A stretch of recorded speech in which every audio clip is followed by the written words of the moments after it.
May mga gabi na kahit gaano ka pa kaingat, pakiramdam mo'y may matang nakatingin sa'yo mula sa dilim, mga matang hindi tao. Ganito ang gabing yun. Walang buwan, walang hangin, at tila pati mga kuliglig ay natahimik.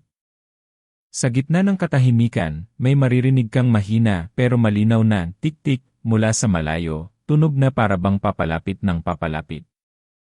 Si Sekyong, isang dalagang galing sa pinakamalayong sitio sa probinsya ng Quezon, ay sanay na sa hirap.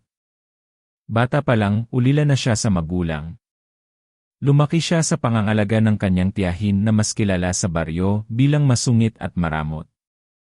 Kung hindi pa dahil sa mabuting kapitbahay na si Aling Minda, baka matagal na siyang pinabayaan. Kahit sa murang edad, natutunan ni Sekyong na tumahimik lang at magtiis dahil sa baryo nila. Kapag mahirap ka at wala kang pamilya, madali kang gawing tsismis o pagtawanan. Ngunit nitong mga nakaraang linggo, may mga kakaibang bagay na nagsimulang mangyari. Una, may natagpuan siyang bungkos ng bawang sa mismong pintuan ng kubo nila, bagong pitas, puting-puti, at parang sinadya talagang iwan doon. Akala niya noon, regalo lang mula sa kapitbahay. Pero kinabukasan, bumalik siya mula sa ilog at nakita niya ang bawang na yon sumabog. Literal na nagkadurog-durog na parang may sumabog mula sa loob. Walang amoy, walang dugo, pero kakaiba ang itsura, tila may puwersang hindi normal ang dahilan. Minsan din, sa gabi, nagigising siya sa tunog ng mga yapak sa labas. Mabigat. Mabagal. Pero kapag sumilip siya, wala namang tao, maliban sa isa o dalawang asong ligaw na nakatitig sa kanya mula sa kalsada, hindi kumikilos, hindi kumukurap. Mabuti na lang at nariyan si Ruel, ang matalik niyang kaibigan mula pagkabata. Si Ruel lang ang nagagawa niyang pagkwentuhan ng mga nangyayari. May biro pa nga ito minsan, baka naman may lihim na humahanga sa'yo, Sekyong. Kaya nilalagyan ka ng bawang para laging mabango ka sa kusina. Sa kabila ng biro, halata sa mukha ni Ruel na may kaba.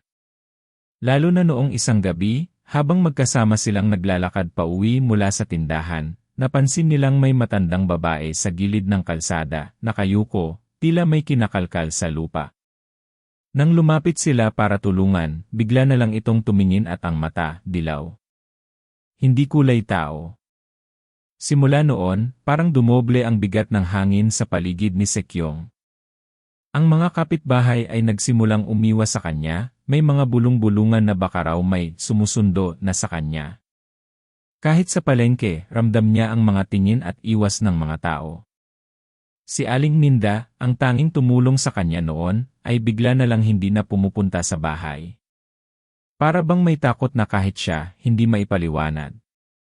Isang gabi, habang nasa loob siya ng kanilang maliit na kubo at tinatapos ang pananahin ng damit, narinig niya muli ang tik-tik pero mas malakas, mas malinaw. Huminto siya, nakinig, at doon niya napansin na ang tunog ay galing sa bubong. Dahan-dahan siyang tumayo, hawak ang lumang lampara, at lumapit sa pinto. Nang akma na niyang bubuksan para silipin, biglang may kumalabog mula sa likod ng bahay. Kasunod ang tunog ng mga pakpak na napakalalaki para sa isang ibon. Napaatras siya, nanginginig, at doon niya namalayan, ang bungkos ng bawang sa mesa pumutok ulit. Pero ngayon, sa gitna ng mga piraso, may naiwan na isang maliit na buto. At sa butong iyon, may nakaukit na simbolo na hindi niya pa kailanman nakita. Hindi pa man niya nasusuri, may kumatok sa pinto. Isang beses. Malakas. Mabigat. At sa dilim sa labas, isang boses na garalgal ang bumulong, "Sekyong, handa ka na ba?" Nakahinto si Sekyong, hawak ang lampara, nakatitig sa pinto na parabang isang maling galaw lang ay magigising ang bangungot na matagal nang nakaabang. Ang boses sa labas ay hindi kilala, mababa, basag, at may kakaibang diin na parang sabay na bumubulong at bumabagsak sa dibdib mo. Hindi siya gumalaw. Pero bago pa niya mapag-isipan kung tatakbo o sasagot, biglang tumahimik ang paligid. Wala na ang yabag, wala na ang boses, pero nananatili ang malamig na presensya. Kinabukasan, halos walang imik si Sekyong habang naglalakad papunta sa bahay ni Ruel. Sa daan, napansin niya na ang mga kapitbahay, na dati ay simpleng nagbubulungan lang, ngayon ay lantaran na siyang tinitingnan na para bang may kasalanan siya. May isang matandang lalaki pa na pabulong na nagsabi, kawawa naman to, sana'y hindi na maulit sa pamilya nila. Hindi iyon nakaligtas sa pandinig ni Sekyong. Alam niyang matagal nang may tinatago ang kanyang pamilya, mga bagay na hindi kailanman ipinaliwanag ng kanyang tiyahin. Noon, kapag nagtatanong siya tungkol sa kanyang mga magulang, iisa lang ang sagot, maaga silang kinuha ng kapalaran, huwag ka nang mag-ungkat. Pero minsan, narinig niya sa isang lasing na kamag-anak ang mga salitang, may dugo sa pamilya nila na hindi para sa mundo ng tao. Habang nag-uusat sila ni Ruel, pilit siyang pinapakalma nito. Baka namamalikmata ka lang, sabi ni Ruel, pero halata sa mga mata nito ang pag-aalala. Nang sumapit ang hapon, nagpaalam na si Sekyong. Ngunit sa gilid ng kalsada, isang matandang babae ang biglang humarang sa kanya. Payat, nakaitim, at may bitbit na supot ng mga tuyong dahon. Apo, mahina ngunit malinaw ang boses nito. Alam mo bang hindi lahat ng tinatakbuhan mo ay dapat mong takbuhan? Minsan, yung takot mo, siya ring susi para mabuhay ka. Bago pa makasagot si Sekyong, iniabot ng matanda ang isang maliit na sisidlan na gawa sa kabibe, makintab at tila kumikislap kahit walang araw. Huwag mong bubuksan hanggat hindi mo pa naririnig ang pangalan ng kaaway. Kapag dumating ang gabi ng paglipad, ito lang ang magtatakip sa iyo. Pagkatapos ay lumakad itong papalayo na parang wala lang. Pag-uwi niya, pinagmasdan niya ang kabibe. Mainit ito sa palad, at parang may mahinang tibok sa loob. Ngunit nang maramdaman niyang may malamig na hangin na pumasok sa siwang ng bintana, agad niyang itinago ito sa ilalim ng unan. Sa sumunod na mga araw, lalong lumala ang tensyon. May mga manok at baboy sa baryo na biglang namamatay, tuyo at walang dugo. May mga batang umiiyak sa gabi, sinasabing may nakikita silang babaeng may mahahabang kuko at nakabitin sa puno. Lahat ng mata ay unti-unting tumuturo kay Sekyong, hindi dahil siya raw ang may gawa, kundi dahil siya raw ang susunod na puntirya. Isang gabi, habang umiigib siya sa poso, may biglang lumitaw sa gilid ng tubig, isang nilalang na may balat na parang kaliskis, mata na kumikislap gaya ng buwan, at buhok na kumakalat sa tubig na parang alon. Hindi siya natakot, kundi natulala. Ang nilalang ay ngumiti, at mula sa bibig nito ay lumabas ang mga salitang, may utang ang dugo mo sa amin. At oras na para magbayad. Bago siya makasigaw, biglang lumitaw si Ruel at hinila siya palayo. Huwag kang lalapit sa poso kapag ganitong oras, galit at takot ang boses nito. Pero alam ni Sekyong, hindi iyon basta multo o halusinasyon. Isang syokoy ang nakausap niya, at parang may alam ito tungkol sa kanyang pamilya. Kinabukasan, bumalik ang matandang babae na nagbigay sa kanya ng kabibe. Sa pagkakataong iyon, ipinakilala niya ang sarili bilang si Aling Ceres, isang albularyong matagal nang nakatago sa bundok dahil sa banta ng isang makapangyarihang aswang na umabot na sa maraming baryo. Sekyong, sabi ni Aling Ceres, ang pamilyang pinagmulan mo ay mga bantay, tagapangalaga ng mutya na hindi dapat mahulog sa kamay ng gabi. Pero nang mamatay ang iyong mga magulang, akala ng marami ay nawala na ang huling bantay. Nagkamali sila. Buhay ka pa. Ibinunyag ni Aling Ceres na ang kabibe ay hindi ordinaryo. Ito ay isang sisidlan ng mutya ng liwanag, kayang magtago ng buhay mula sa mga mata ng dilim, ngunit sa kamay ng mali, nagiging gabay para makapasok ang kasamaan. At ang paglipad na nabanggit niya ay ang gabi kung kailan ang pinakamalakas na aswang sa kanilang lalawigan ay lalabas para maghanap ng kapalit na katawan, isang gabi na paparating na. Hindi agad naniwala si Sekyong. Hindi ko kailangan ng ganito. Wala akong kinalaman sa mga kwento mo, mariin niyang sabi. Pero kahit anong tanggi niya, alam niyang hindi na normal ang mga nangyayari. Maging si Ruel, kahit tahimik, ay nagsimulang magdala ng kutsilyong gawa sa kawayan tuwing magkasama sila. Sa sumunod na mga gabi, lihim siyang tinuruan ni Aling Ceres kung paano maglagay ng mga dahon ng agimat sa paligid ng bahay, paano makiramdam kung may nilalang na hindi tao sa paligid, at kung paano gamitin ang kabibe upang magtago sa mismong hangin. Pero sa bawat pagsasanay, ramdam ni Sekyung ang bigat ng responsibilidad na ayaw pa niyang yakapin.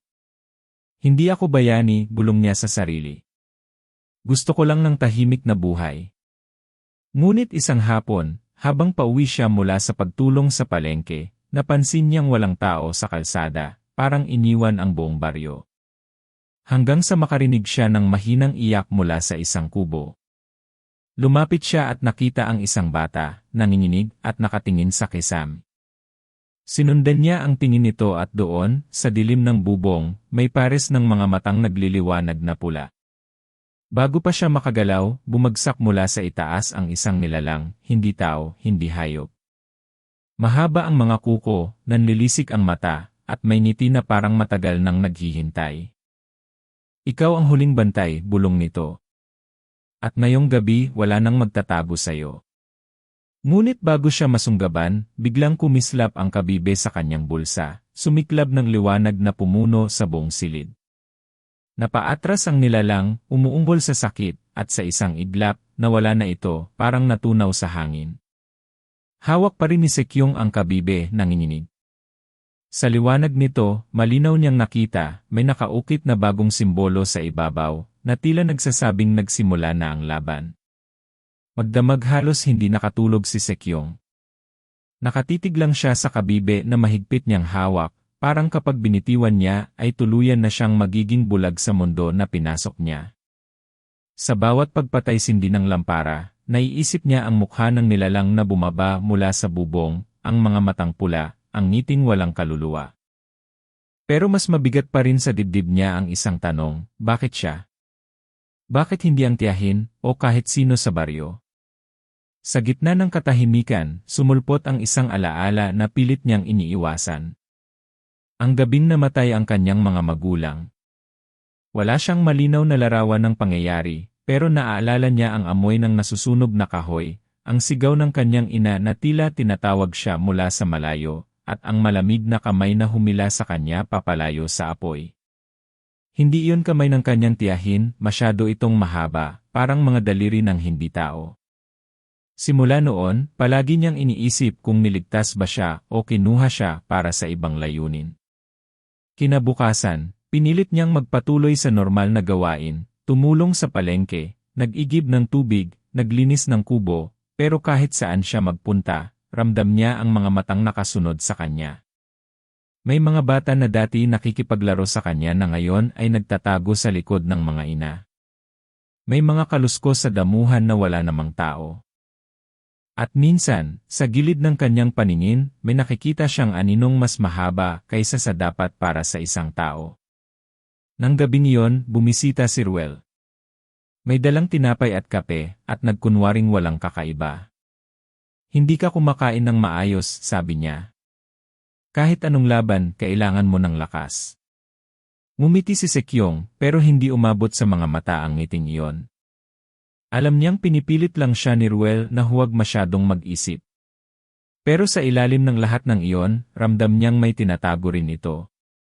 Minsan, kapag akala niyang hindi siya nakatingin, napapansin niya ang mabilis na paghawak ni Ruel sa pendant na laging nakasabit sa leeg nito. Isang maliit na bato na tila umiinit kapag magkasama sila. Habang nagkakape sila, biglang may kalabog sa labas ng kubo. Mabilis na kinuha ni Ruel ang kanyang kawayan na kutsilyo. Dito ka lang, bulong nito.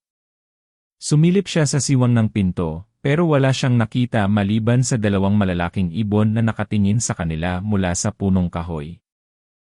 Malalaki, masyado para sa normal na uwak, at ang mga mata ay parang piraso ng baga. Ilang segundo lang at lumipad na ang mga ito, pero iniwan ang kakaibang lamig sa paligid. Pagkatapos ng insidenteng iyon, sumama si Sekyung kay Aling Ceres sa bundok. Hindi para tanggapin agad ang kapalaran niya, kundi para lang imatuto ng sapat para makaligtas, gaya ng sabi niya. Ngunit sa bawat araw ng pagsasanay, paggamit ng dahon ng agimat, pagdinig sa mga yapak ng hindi nakikita, at pag-unawa sa mga tanda ng dilim, mas lalo niyang nararamdaman na ang buhay na alam niya ay unti-unti nang nawawala. Isang hapon, habang nag-ensayo ng paglalagay ng mga dahon sa tamang direksyon para hadlangan ang masasamang nilalang, nagtanong siya kay Aling Ceres. Kung talagang bantay ang mga magulang ko, bakit nila ako iniwan? Bakit hindi nila ako tinuruan? Hindi ka nila iniwan, Sekyong, mahinang sagot ni Aling Ceres. Inalay nila ang buhay nila para mabigyan ka ng pagkakataon na mabuhay. Pero ang totoo, hindi mo na dapat maalala ang gabing iyon. May naglagay ng takip sa alaala mo, isa ring bantay, pero hindi na natin siya matagpuan. Sa halip na gumaan ang loob niya, mas lalo siyang nabigatan. Kasi ibig sabihin, matagal nang alam ng lahat ang totoo, maliban sa kanya. Parang buong buhay niya ay itinayo sa kasinungalingan para lang protektahan siya, o baka para gawing mas madaling gamitin siya kapag dumating na ang oras. Ilang araw pa ang lumipas, at nagsimula nang magpakita ang mas maliliit na banta. May mga pinto ng bahay sa baryo na binubuksan mag-isa sa kalagitnaan ng gabi. May mga alagang hayop na natatagpuan na wala ng mga mata. At isang gabi, habang pauwi siya mula sa bahay ni Aling Ceres, may narinig siyang mahinang boses na tumatawag sa kanya mula sa kakahuyan, boses ng kanyang ina. Sekyong anak, dito ka na, halos lumapit na siya, pero naalala ang turo ni Aling Ceres, ang dilim marunong magsalita ng pinakamahalaga sa puso mo para iligaw ka. Kapag narinig mo ang isang mahal mo sa dilim, huwag kang lalapit. Nang lingunin niya ang pinanggalingan ng boses, may nakita siyang anyo ng isang babae, mahaba ang buhok, nakatalikod. Nang bahagya itong humarap, hindi iyon mukha ng tao, kundi bibig na puno ng matutulis na ngipin. Mabilis siyang tumakbo pauwi, nanginginig, at pagdating niya sa kubo, natagpuan niya si Ruel na naghihintay, hawak ang pendant na ngayon ay kumikislap. Malapit na sila, sabi nito. Kahit anong gawin mo, hindi mo na matatakasan. Kinagabihan, habang siya ay nag-iisa, tinignan niya muli ang kabibe. Naalala niya ang sabi ni Aling Ceres, huwag itong bubuksan hanggat hindi niya alam ang pangalan ng kaaway. Pero paano niya malalaman iyon kung palagi siyang tinatakot at tinatakasan ng mga sagot? Napaupo siya sa harap ng lampara, at sa unang pagkakataon, umiyak siya nang hindi iniisip kung may makarinig. Hindi lang dahil sa takot, kundi dahil sa galit.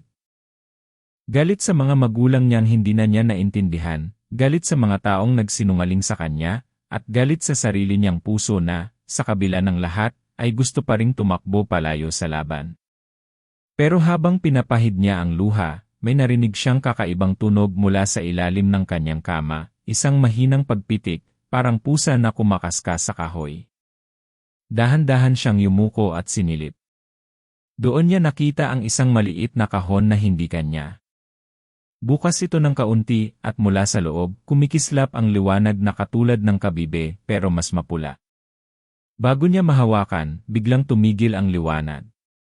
At mula sa labas ng kanyang kubo, may narinig siyang mabagal na pagyapak, hindi pa ng tao, kundi parang mga kuko na dumudulas sa lupa. Muli, ang katahimikan ay bumalot sa paligid, at sa malamig na hangin, narinig niya ang parehong boses na dati nang sumagot sa kanya mula sa dilim.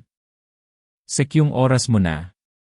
At sa pagkakataong ito, alam niyang wala na siyang ligtas na daan palayo. Kinabukasan, parang mas mabigat na hangin ang bumalot sa buong baryo. Maging ang liwanag ng araw ay tila maputla, parang natatakpan ng manipis na ulap na hindi umaalis. Ang mga tao ay mas tahimik kaysa dati. May ilan na hindi na lumalabas ng bahay.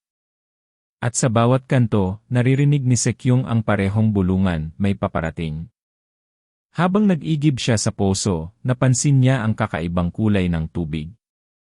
Hindi na malinaw, may bahid itong parang abo, at sa ilalim ay may kumikilos na anino, mabilis na nawala nang ipikit niya ang mata. Hindi na siya nagpatuloy. Iniwan niya ang timba at naglakad pa uwi, ngunit sa bawat hakbang ay parang may sumusunod sa kanya. Hindi siya lumingon. Nang gabing iyon, dumating si Ruel, dala ang ilang bote ng langis na may dahon ng agimat. Tahimik nitong inilagay ang isa sa bawat sulok ng kubo. Para hindi sila makapasok agad, sabi nito.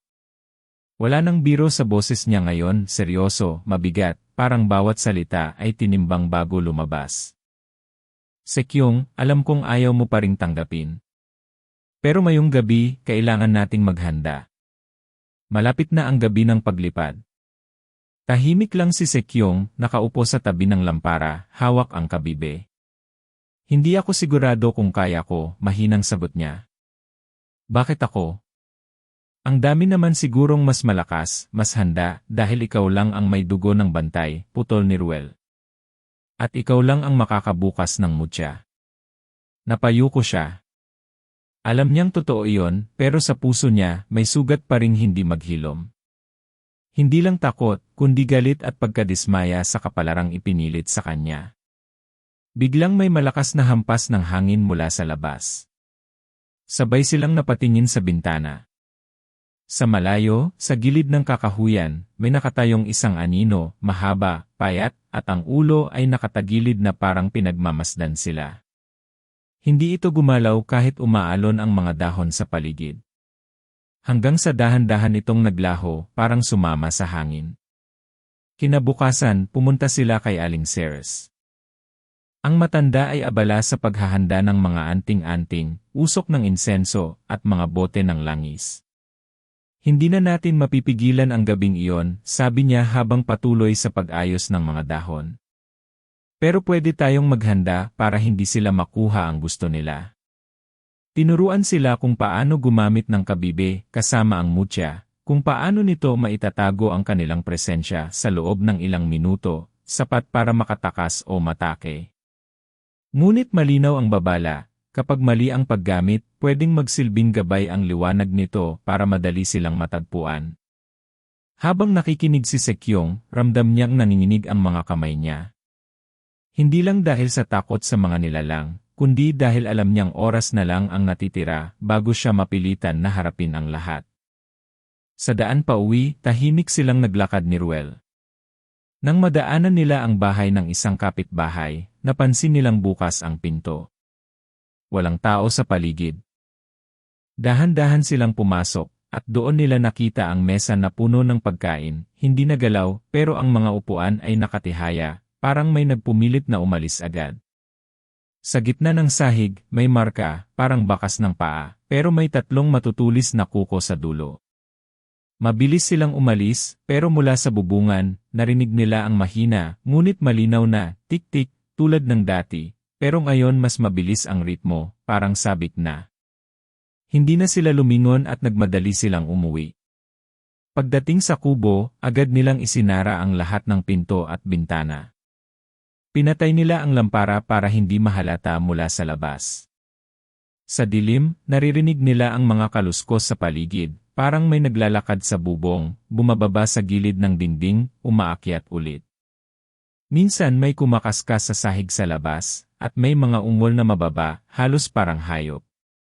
Bakit hindi pa sila pumapasok, bulong ni Sekyong. Kasi gusto nilang matakot ka, sagot ni Ruel, mababarin ang boses. Kapag natakot ka ng sobra, mas mahina ang depensa mo. Buong magdamag, gising sila. Minsan, sa sobrang tahimik, halos marinig nila ang tibok ng puso ng isa't isa. Sa isang iglap, naisip ni Sekyong, paano kung hindi na sila magising sa umaga? Ngunit dumating din ang liwanag, at sa unang sikat ng araw, biglang nawala ang lahat ng tunog. Parang walang nangyari.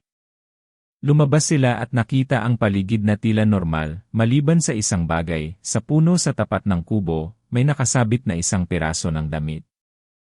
Punit, marumi, at malinaw na sa kanila galing. Nang gabing sumunod, hindi na sila naghintay. Inayos nila ang lahat ng kailangan, kutsilyong kawayan, langis na may agimat, mga dahon para sa paligid ng bahay. Si Aling Ceres ay nagbigay pa ng maliit na supot na may pulbos na mula sa dinikdik na bato.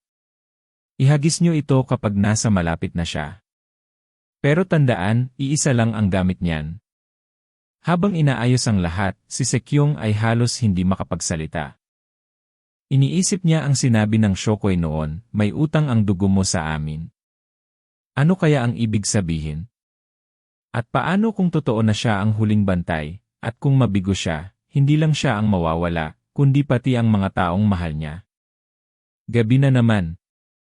Ang hangin ay mabigat, amoy usok kahit walang nagluluto. Mula sa malayo, may mga alulong ng aso na tila hindi nauubos. Sa gitna ng dilim, may mga mata na nagkikislapan sa kakahuyan, hindi gumagalaw, nakamasid lang. Nasa loob sila ng kubo, tahimik, bawat isa ay handa sa kung ano man.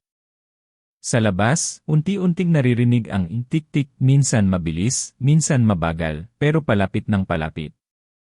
Hawak ni Sekyung ang kabibe, at sa unang pagkakataon, naramdaman niya itong uminit ng sobra, parang may buhay na sarili. Mula sa loob nito, may mahinang liwanag na pilit kumakawala. Napatingin sa kanya si Ruel. Sekyung, baka oras na. Ngunit bago pa siya makasagot, biglang may malakas na kalabog sa bubong, isang tunog na hindi na parang yapak, kundi parang buong katawan ang bumagsak. Sumunod ay mga kamay na kumakaskas sa dingding, mga kuko na bumabaon sa kahoy. At sa dilim sa labas ng bintana, sa gilid ng liwanag ng lampara, may nakita siyang mukha, hindi tao, nakangiti, at malinaw na naghihintay ng tamang oras para pumasok. Ang gabi ng paglipad ay nagsisimula na. Bumagsak ang katahimikan sa loob ng kubo, pero hindi ito nakapagpakalma. Sa halip, parang bawat segundo ay hinihigop ng dilim ang kanilang lakas.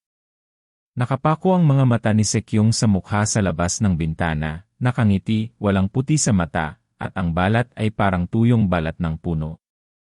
Bigla itong nawala, ngunit hindi ibig sabihin ay ligtas na sila. Mula sa bubong, bumigat ang mga yapak. Bumaba ang Inday sa gilid ng dingding, paunti-unti, parang sinasadya upang marinig nila ang bawat galaw. Mabilis na kinuha ni Ruel ang pulbos na binigay ni Aling Ceres at inilapit kay Sekyung. Kapag pumasok siya, ihagis mo agad, bulong nito. Pero bago pa sila makagalaw, narinig nila ang isang kalabog mula sa kabilang panig ng kubo, kung saan nakatago ang mga gamit ni Sekyung. Mabilis siyang tumakbo roon at natigilan. Nakabukas ang kahon sa ilalim ng kama, ang kahon na dati niyang nakita na may pulang liwanag. Pero ngayon, wala nang laman at ang kabibe sa kanyang kamay, malamig na. Ruel, sigaw niya. Pero nang lumingon siya, nakita niya si Ruel na nakatalikod, tila may tinitingnan sa kanyang palad. Lumapit siya ng tahimik at nakita, ang pendant ni Ruel ay nagliliwanag, pero hindi ito puti o ginto kundi pula, katulad ng liwanag na galing sa kahon. Ruel, mababa ang boses ni Sekyung, parang takot na magtanong. Bakit sa'yo yan? Hindi siya tumingin. Hindi ko balak na malaman mo ganito. Pero kailangan mong maintindihan, hindi lahat ng bantay ay kakampi.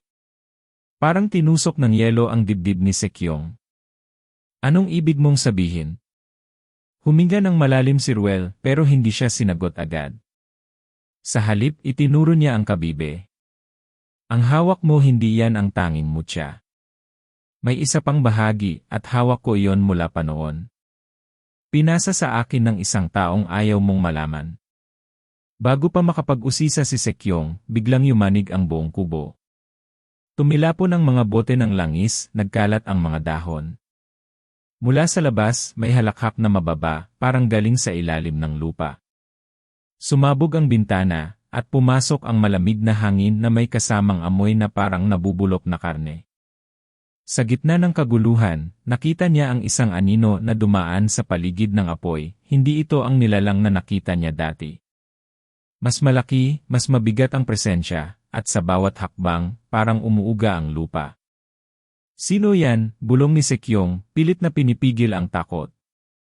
Hindi lang isang aswang ang kalaban natin, sagot ni Ruel. Ang nakita mo noon iyon ang tagasundo. Pero ito, tumigil siya at huminga ng malalim, ito ang naghahanap sa iyo mula pa pagkabata. Siya ang pumatay sa magulang mo. Parang tinamaan si Sekyung ng malamig na hangin sa puso. Sa gitna ng takot, ramdam niyang gumagapang ang galit. Gusto niyang sumigaw, pero hindi na siya nakagalaw nang marinig niyang binanggit ng halimaw ang pangalan niya. Sekyung, bago pa sila masunggaban, hinila siya ni Ruel palabas sa likod ng kubo. Tumakbo sila sa dilim, dala ang kabibe at ang pulang pendant. Ngunit habang tumatakbo, unti-unti niyang napapansin na hindi siya tinatakbo para iligtas. Minsan, lumilingon si Ruel na parang may sinusukat sa kanya, parang inaabangan ang isang bagay. Nang makarating sila sa kakahuyan, huminto si Ruel. Kailangan mong malaman ngayon. Ang pendant na ito, hindi ko ito ninakaw. Ibinigay ito ng tatay mo para sa akin. At sinabi niya, kapag dumating ang gabi ng paglipad, pagsasamahin natin ito sa hawak mo. Nanginginig ang kamay ni Sekyong. Bakit hindi mo sinabi noon pa? Kasi alam kong kapag nalaman mo, hindi ka tatakbo. Laban agad ang pipiliin mo. Pero hindi pa tayo handa noon. Ngayon wala na tayong oras. Bago pa siya makasagot, may gumalaw sa paligid nila, mga aninong parang usok na humahaba, umiikot sa kanila, dumarami. Isa-isa silang kumikilos, tila may hugis ng tao pero walang mukha. At sa bawat lapit ng isa, mas lumalamig ang hangin, mas bumibigat ang dibdib ni Sekyong. Hawak ni Ruel ang pendant, hawak niya ang kabibe, at sa pagitan nila, tila may hangin na umiikot, kumikislap sa gitna. Sekyong, sabi ni Ruel, kapag nagsama ang dalawang mutya, pwede tayong magtago o matake. Pero isa lang ang kaya natin sa gabing ito. At kung magkamali tayo, pareho tayong mawawala. Sa gitna ng kanyang utak, kumikislap ang tanong, paano siya makakapili kung hindi pa niya alam ang buong katotohanan? Sino ang talagang kalaban? At bakit parang mas maraming lihim si Ruel kaysa sa sinasabi niya? Biglang tumigil ang mga anino. Mula sa itim na dilim, sumulpot ang mga mata, hindi lang pula, kundi iba-ibang kulay na kumikislap sa madilim na gubat. May boses na sabay-sabay na bumubulong, bantay hindi ka makakatakas, at doon niya napansin, ang mga anino, hindi basta nilalang. Ito ang mga dating bantay, ang mga nauna sa kanya, ngayon ay walang kaluluwa at alipin na ng dilim. Napatigil siya, halos hindi makahinga. Ruel sila ba? Mahinang sagot nito, at kung mabigo tayo, magiging isa ka sa kanila. Bago pa siya makapag-isip ng sagot, gumalaw na ang mga anino, sabay-sabay, parang alon ng dilim na papalapit. At sa gitna ng lahat ng iyon, sa malayo, nakita niya ang halimaw na mas malaki pa sa lahat, ang mismong pumatay sa magulang niya, papalapit, mabagal, pero siguradong hindi na sila makakalayo. Ang kabibe sa kamay niya ay muling uminit, mas maliwanag kaysa dati, habang ang pendant ni Ruel ay kumikislap ng pulang apoy. At sa sandaling nagtagpo ang dalawang liwanag na iyon, sumiklab ang paligid sa kakaibang liwanag, hindi sapat para itaboy ang dilim, pero sapat para ipaalala kay Sekyong na walang ligtas na daan, kundi ang tumayo at harapin ang lahat. Sa dilim, narinig niya muli ang halakhak ng halimaw, mas malapit na, mas malinaw. Ngayon, bantay titignan natin kung karapat-dapat ka. At sa gabing iyon, alam niyang wala ng atrasan. Sa ilalim ng malamlam na buwan, umuugong ang hangin na parang may dalang lihim mula sa ibang mundo. Nakatayo si Sekyong at Ruel sa gitna ng kakahuyan, nakaharap sa anino ng halimaw na matagal nang nakatago sa kanyang alaala. Ang katawan nito ay baluktot, ang balat ay parang pinagtagpi-tagping balat ng hayop at tao, at ang mga mata, pula, nangingintab, punong-puno ng gutom. Tumigil ang mga yapak ng halimaw ilang hakbang mula sa kanila.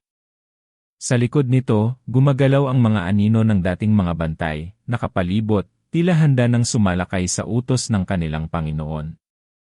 Mula sa dilim, nagsalita ito, mabagal at malalim, lumaban ka, anak ng mga bantay o sumama ka na sa kanila.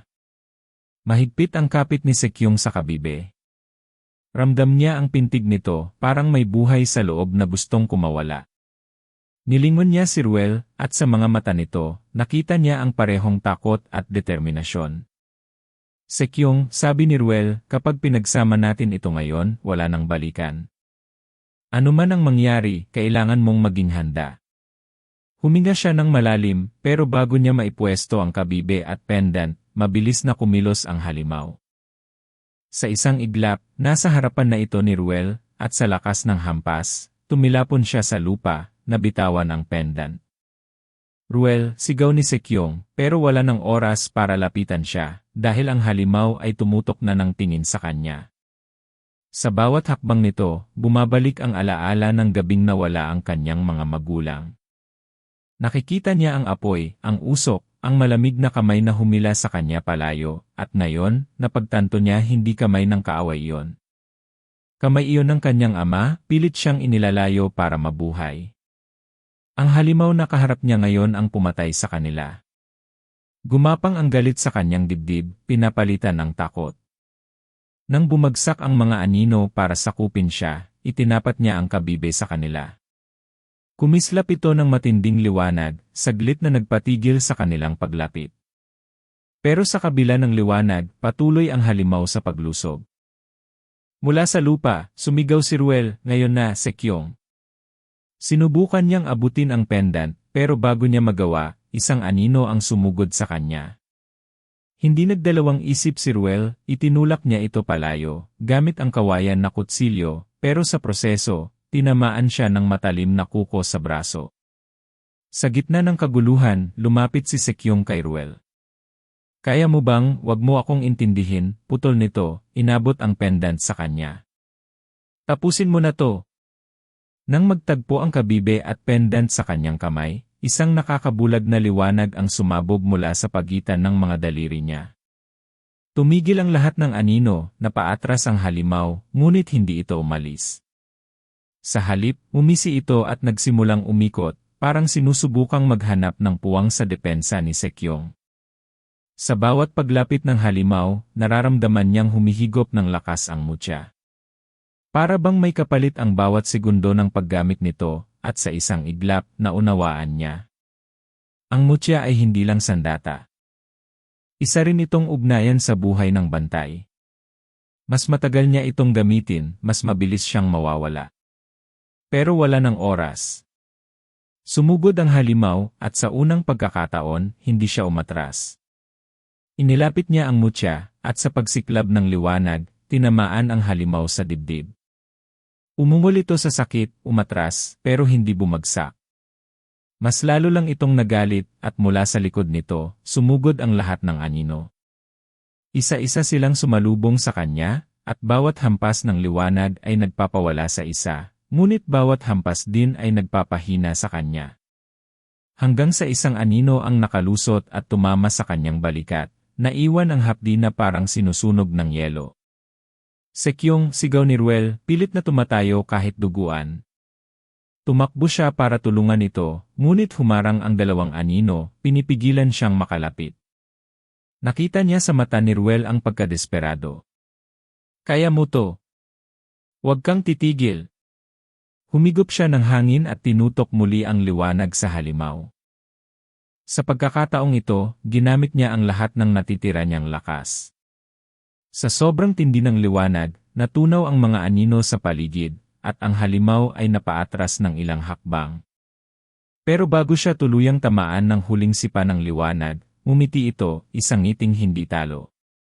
Akalain mo pinili mo ang kapalaran mo, sabi nito, bago naglaho sa dilim kasama ng ilang natitirang anino. Naiwan si Sekyong na hingal, halos bumigay ang tuhod. Lumapit si Ruel, inaalalayan siya. Hindi pa tapos to, bulong niya. Pero sa mga mata ni Sekyong, may kakaibang liwanag na ngayon, hindi lang pagod, kundi pagkabahala.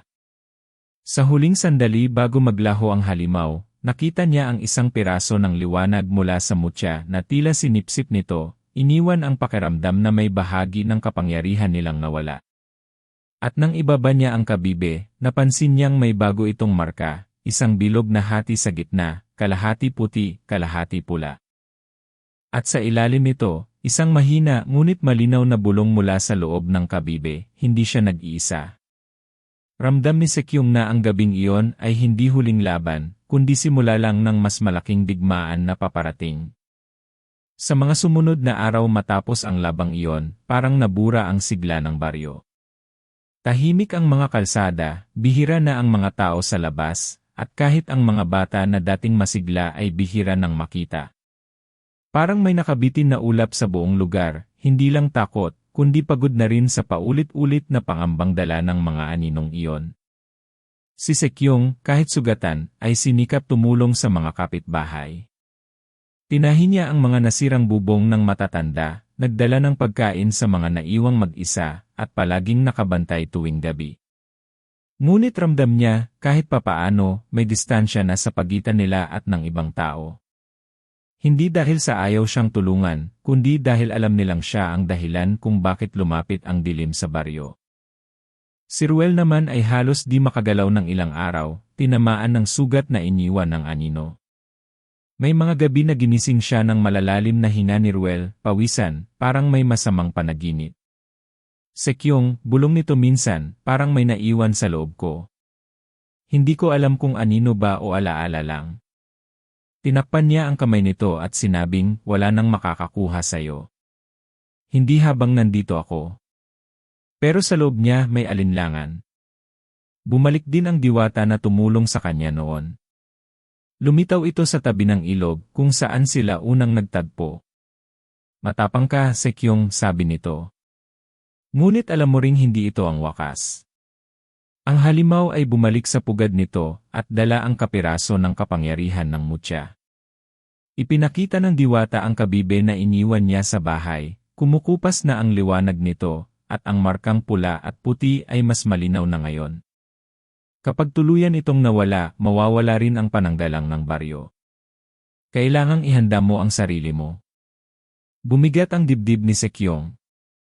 Gusto niyang sabihin na pagod na siya, na gusto lang niyang mamuhay ng payapa. Pero alam niyang wala na siyang babalikan kung lalayo siya ngayon. Ang baryo ang tanging tahanan niya, at kahit may takot at pangungutya, ito rin ang lugar kung saan siya unang natutong magmahal at magpatawad. Lumipas ang ilang linggo at unti-unting bumalik ang kaayusan. Bumalik sa palengke ang mga tao, muling naglaro ang mga bata, at ang mga gabi ay hindi na kasing dilim tulad ng dati. Ngunit si Sekyong ay nanatiling alerto. Alam niyang darating muli ang araw ng pagsubok. Sa kabila ng lahat, may mga simpleng sandali na nagbibigay ng pag-asa, tulad ng isang hapon habang siya at Ruel ay nag-aayos ng lumang bangka sa ilog. Kung sakaling dumating ulit sila, tanong ni Ruel, handa ka ba? Hindi agad siya sumagot, ngunit nang tumingin siya sa kanya, nakita niya ang ngiting puno ng tiwala. Handa tayo, sagot niya. Basta magkasama. Sa gabing iyon, naupo si Sekyong sa labas ng kubo, hawak ang kabibe.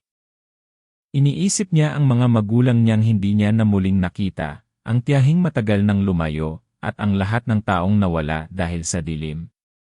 Maraming tanong ang hindi nasasagot, bakit siya? Bakit ang baryo nila? Pero sa halip na magpakain sa galit, pinili niyang magpasalamat na kahit papaano, nabigyan siya ng pagkakataong lumaban. Isang gabi, dumalaw muli ang diwata. Maaari mo nang ibalik sa akin ang mutya, sabi nito. Ngunit maaari rin itong manatili sa iyo kung handa kang tanggapin ang bigat na kaakibat nito. Tinitigan niya ang kabibe. Sa loob ng mga buwan, ito ang naging simbolo ng lahat ng pinagdaanan niya, ang sakit, ang takot, pero pati na rin ang tapang at pag-ibig. Hindi ko ito ibabalik, sagot niya. Hindi dahil ayaw ko, kundi dahil alam kong may darating pang panahon na kakailanganin ko ito. At kapag dumating yon, hindi ko tatakbuhan. Bago tuluyang maglaho ang diwata, ngumiti ito. Hindi lahat ng bayani ay pinipili ang kapalaran nila, Sekyong. Pero ang tunay na lakas ay nasa paraan kung paano nila tinatanggap ito. Sa mga sumunod na araw, bumalik ang normal na takbo ng buhay sa baryo. Ngunit sa bawat dapit hapon, bago tuluyang lumubog ang araw, madalas makita si Sekyong sa may ilog, hawak ang kabibe, pinapakinggan ang mahinang bulong na parabang may lihim na tinatago. Hindi niya alam kung kailan darating ang susunod na dilim, pero sa puso niya, handa na siya. Isang gabi, habang nakatingala siya sa kalangitan, narinig niya ang tinig ng kanyang ama sa isip niya, malinaw na parang kahapon lang, anak, ang tapang ay hindi kawalan ng takot.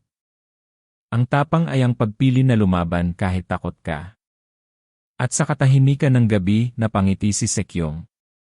Sapagkat alam niya, ang kanyang kwento ay hindi pa tapos, ngunit ngayon, siya na ang may hawak ng pahina.